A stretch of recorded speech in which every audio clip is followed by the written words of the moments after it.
अस्सलाम वालेकुम, सत श्री अकाल और नमस्कार दोस्तों। इस वेले मौजूद हाँ गुरुद्वारा जन्म अस्थान हसन अब्दाल और इत्थे विसाखी दी तकरीबात वो चल रही हैं। जिथे बाकी देशों तो लोग आए उत्थे साडे एक मित्र प्यारे जिहड़े हर गुरपुरब ते सानू मिलदे न, हर विसाखी ते मिलदे न। ये दिल्ली तो आंदे न। बाकी असीं इन्हां दी ज़बानी तुहानूं सुणांदे हाँ कि की नाम इन्हां दा ते की करन आंदे न इत्थे। वाहिगुरू जी का खालसा, वाहिगुरू जी की फतेह।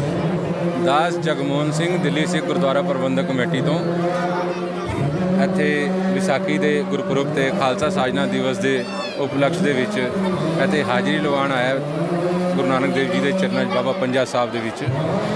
ਇੱਥੇ ਆ ਕੇ ਸਾਨੂੰ ਇੰਨੀ ਖੁਸ਼ੀ ਮਿਲਦੀ ਹੈ ਕਿ ਸਾਨੂੰ ਇਹ ਆਪਣਾ ਪਹਿਲਾ ਘਰ ਲੱਗਦਾ ਹੈ ਤੇ ਅਸੀਂ ਪਿੱਛੇ ਦਾ ਸਾਰਾ ਕੁਝ ਭੁੱਲ ਜਾਂਦੇ ਹਾਂ ਕਿ ਅਸੀਂ ਕਿੱਥੋਂ ਆਏ ਹਾਂ, ਕਦੋਂ ਜਾਣਾ ਹੈ। ਇਹ 10 ਦਿਨ ਜਿਹੜੇ ਸਾਡੇ ਨੇ ਇੰਨੇ ਯਾਦਗਾਰੀ ਹੋ ਜਾਂਦੇ ਨੇ ਕਿ ਸਾਨੂੰ ਪੂਰੇ ਸਾਲ ਚੇਤੇ ਰਹਿੰਦੇ ਨੇ ਔਰ ਅਸੀਂ ਅਗਲੀ ਆਉਣ ਵਾਲੀ ਵਿਸਾਖੀ ਦੀ ਉਡੀਕ ਕਰਦੇ ਰਹਿੰਦੇ ਹਾਂ। ਸਾਡੇ ਨਾਲ ਸਾਡੇ ਮਿੱਤਰ ਤਨੇਜਾ ਜੀ ਆਏ ਨੇ, ਇਹ ਸਾਈਕਲ ਮਾਰਕੀਟ ਦੇ ਪ੍ਰਧਾਨ ਨੇ। ਇਹ ਆਪਣੇ ਵਿਚਾਰ ਤੁਹਾਨੂੰ ਦੱਸਣਗੇ।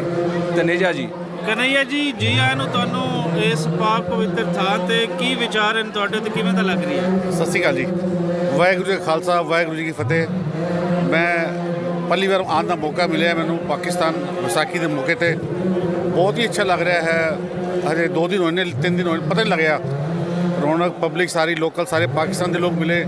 ਪੁਲਿਸ ਦਾ ਇੰਤਜ਼ਾਮ ਬੜਾ ਅੱਛਾ, ਸਿਕਿਉਰਿਟੀ ਸਾਡੀ ਬਹੁਤ ਹੈਗੀ ਹੈ। ਸਾਡੀ ਬਿਲਕੁਲ ਅੱਛੀ ਪਰਫੈਕਟ ਸਿਕਿਉਰਿਟੀ ਹੈ। ਚਾਰੋਂ ਪਾਸੇ ਸਾਨੂੰ ਉਹਨਾਂ ਨੇ ਕਵਰ ਰੱਖਿਆ ਹੋਇਆ ਹੈ ਔਰ ਮੈਨੂੰ ਲੱਗਦਾ ਵਾਹਿਗੁਰੂ ਅਗਲੇ ਵੀ 8 ਦਿਨ ਸਾਡੇ ਬੜੇ ਅੱਛੇ ਨਿਕਲਣਗੇ ਜਿਵੇਂ 2 ਦਿਨ ਨਿਕਲੇ ਨੇ। ਅਤੇ ਮੈਂ ਪਾਕਿਸਤਾਨ ਦੇ ਆਸ-ਪਾਸ ਦੇ ਨੇ ਸਾਰਿਆਂ ਨੂੰ ਵਿਸਾਖੀ ਦੀ ਬੜੀ ਸ਼ੁਭਕਾਮਨਾਵਾਂ ਦੇਣਾ ਵਾ ਤਬ ਔਰ ਫਿਰ ਕੋਸ਼ਿਸ਼ ਕਰਾਂਗਾ ਦੁਬਾਰਾ ਕਦੀ ਵਾਹਿਗੁਰੂ ਮੌਕਾ ਦੇਗਾ ਤੇ ਫਿਰ ਜ਼ਰੂਰ ਆਵਾਂਗੇ। ਧੰਨਵਾਦ ਜੀ। ਜਗਮੋਹਨ ਸਿੰਘ ਜੀ, ਇੱਕ ਗੱਲ ਮੈਂ ਹਮੇਸ਼ਾ ਤੁਹਾਡੇ ਤੋਂ ਪੁੱਛਦਾ ਹੁੰਦਾ, ਹਰ ਵਾਲੀ ਦੀ ਸਾਂਭ ਸੰਭਾਲ ਕਿਵੇਂ ਦੀ ਲੱਗੀ ਹੈ ਤੇ ਕਿਵੇਂ ਲੋਕਾਂ ਦਾ ਕੋਈ ਵਾਧਾ ਹੋਇਆ ਇਸ ਦਫਾ ਆਉਣ ਦਾ, ਜਾਂ ਕਿ ਪਿਛਲੀ ਵਿਸਾਖੀ ਤੋਂ ਕੁਝ ਲੋਕ ਘਟੇ ਨੇ? ਦੁੱਗਣੇ ਤੋਂ ਵੀ ਜ਼ਿਆਦਾ ਸੰਗਤ ਆਈ ਹੈ ਔਰ ਸੰਗਤ ਦਾ ਉਤਸ਼ਾਹ ਦੇਖ ਕੇ ਸਾਨੂੰ ਇਹ ਅਹਿਸਾਸ ਹੀ ਨਹੀਂ ਅਸੀਂ ਕਿਸੇ ਬੇਗਾਨੇ ਮੁਲਕ ਆਏ ਹਾਂ।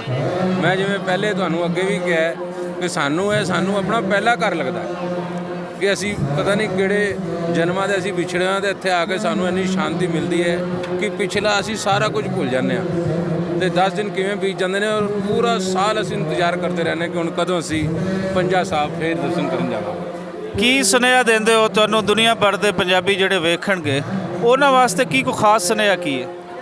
ਸਾਰੇ ਪੰਜਾਬੀਆਂ ਨੂੰ ਸੁਨੇਹਾ ਹੈ ਕਿ ਸਾਡਾ ਪੰਜਾਬੀ ਭਰਾ ਮੀਆਂ ਸ਼ਹਿਬਾਜ਼ ਸ਼ਰੀਫ ਇੱਥੇ ਫਿਰ ਦੁਬਾਰਾ ਤੋਂ ਆਏ ਨੇ ਅਤੇ ਹਿੰਦੁਸਤਾਨ ਅਤੇ ਪਾਕਿਸਤਾਨ ਔਰ ਪੂਰੇ ਵਰਲਡ ਦੇ ਪੰਜਾਬੀ ਜਿਹੜੇ ਨੇ ਉਹ ਪੰਜਾਬੀ ਲਈ ਇੱਕ ਐਸਾ ਉਤਸ਼ਾਹ ਵਾਲਾ ਹੁੰਗਾਰਾ ਭਰਨ ਕਿ ਸਾਰੇ ਪੰਜਾਬੀ ਆਪਣਾ ਏਕਾ ਬਣਾ ਕੇ ਪੂਰੇ ਵਰਲਡ ਦੇ ਵਿੱਚ ਜਿਵੇਂ ਪੰਜਾਬੀਆਂ ਦਾ ਰਾਜ ਹੈ ਅਤੇ ਉਵੇਂ ਹੀ ਪੰਜਾਬੀ ਜ਼ਬਾਨ, ਪੰਜਾਬੀ ਮਾਂ ਬੋਲੀ, ਪੰਜਾਬੀ ਕਲਚਰ, ਪੰਜਾਬੀ ਵਿਰਸਾ ਤੇ ਗੁਰਸਿੱਖੀ ਜੀਵਨ ਦਾ ਪੂਰੀ ਦੁਨੀਆ ਦੇ ਵਿੱਚ ਪ੍ਰਚਾਰ ਹੋਣਾ ਚਾਹੀਦਾ। ਅੱਛਾ, ਮੇਰੇ ਦੋਸਤ ਮਿਲੇ ਸਨ ਅੱਜ, ਉਹ ਕਹਿ ਰਹੇ ਸੀ ਕਿ ਕਿਆ ਹੀ ਚੰਗਾ ਹੁੰਦਾ ਜੇ ਪਾਕਿਸਤਾਨ ਔਰ ਇੰਡੀਆ ਜਿਸ ਤਰੀਕੇ ਨਾਲ ਅਮਰੀਕਾ ਨੇ ਇਹਨੂੰ ਵਿਸਾਖੀ ਦੇ ਨਾਲ ਬਿਲਕੁਲ ਇਸ ਜਿਹੜਾ ਮਹੀਨਾ ਹੈ ਇਹ ਵਿਸਾਖੀ ਦੇ ਮਹੀਨੇ ਦੇ ਤੌਰ 'ਤੇ ਅਨਾਊਂਸ ਕਰ ਦਿੱਤਾ ਹੈ, ਲੇਕਿਨ ਜਿਹੜਾ ਦੇਸ਼ ਹੈ ਵਿਸਾਖੀ ਦਾ ਉੱਥੇ ਨਾ ਪਾਕਿਸਤਾਨ ਨੇ ਕੀਤਾ ਨਾ ਇੰਡੀਆ ਨੇ ਕੀਤਾ ਹੈ।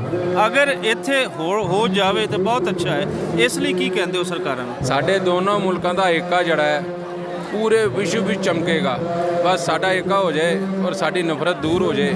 ਦੋਨੋਂ ਰਾਜਨੀਤਿਕ ਨਫ਼ਰਤਾਂ ਨੇ ਸੰਗਤ ਦੇ ਵਿੱਚ, ਦੋਨੋਂ ਤਰਫੋਂ ਮੁਲਕਾਂ ਦੀ ਆਵਾਮ ਵਿੱਚ ਕੋਈ ਨਫ਼ਰਤ ਨਹੀਂ ਹੈ, ਦੋਨੋਂ ਤਰਫ ਪੂਰਾ ਪਿਆਰ ਹੈ। ਬਸ ਇਹ ਰਾਜਨੀਤਿਕ ਤੌਰ 'ਤੇ ਜਿਹੜੀ ਨਫ਼ਰਤਾਂ ਨੇ ਇਹ ਵੀ ਦੂਰ ਹੋ ਜਾਣ। ਅਸੀਂ ਇਹੀ ਦੁਆ ਕਰਦੇ ਹਾਂ ਬਾਬੇ ਨਾਨਕ ਜੀ ਦੇ ਚਰਨਾਂ 'ਚ। ਇਹ ਬਿਲਕੁਲ ਮੁੱਕਣਗੀਆਂ ਜੀ। ਤੁਹਾਡੇ ਜੇ ਲੋਕ ਇਸ ਨੂੰ ਮੁਕਾਉਣਗੇ ਜਿਨ੍ਹਾਂ ਨੇ ਹੌਸਲਾ ਨਹੀਂ ਆ ਰਿਹਾ ਤੇ ਇੱਕ ਨਾ ਇੱਕ ਦਿਨ ਉਹ ਲਾਜ਼ਮੀ ਆਏਗਾ, ਆ ਗਿਆ ਹੈ ਔਰ ਮਜ਼ੀਦ ਆਏਗਾ ਕਿ ਸਾਡਾ ਪੰਜਾਬੀਆਂ ਦਾ ਆਪਸੀ ਪਿਆਰ, ਆਪਸੀ ਸਾਂਝ ਇਹ ਦੁਨੀਆ ਵਾਸਤੇ ਮਿਸਾਲ ਬਣੇਗੀ ਕਿ ਬੇਸ਼ੱਕ ਅਸੀਂ ਮੁਲਕਾਂ ਦੇ ਵਿੱਚ ਵੰਡੇ ਹੋਏ ਹਾਂ, ਅਸੀਂ ਮੰਨਦੇ ਹਾਂ ਆਦਾਂ ਸਰਹੱਦਾਂ ਨੂੰ, ਲੇਕਿਨ ਇਹ ਜਿਹੜਾ ਸਾਡੀ ਆਪਸੀ ਸਾਂਝ ਸੀ ਜਿਹੜੀ ਬਾਬੇ ਨਾਨਕ ਦੀ, ਬਾਬੇ ਫਰੀਦ ਦੀ, ਉਹ ਸਾਂਝ ਅੱਜ ਵੀ ਕਾਇਮ ਹੈ ਔਰ ਹਮੇਸ਼ਾ ਕਾਇਮ ਰਹੇਗੀ। ਬਹੁਤ ਸ਼ੁਕਰੀਆ ਜੀ। ਵਾਹਿਗੁਰੂ ਜੀ ਕਾ ਖਾਲਸਾ।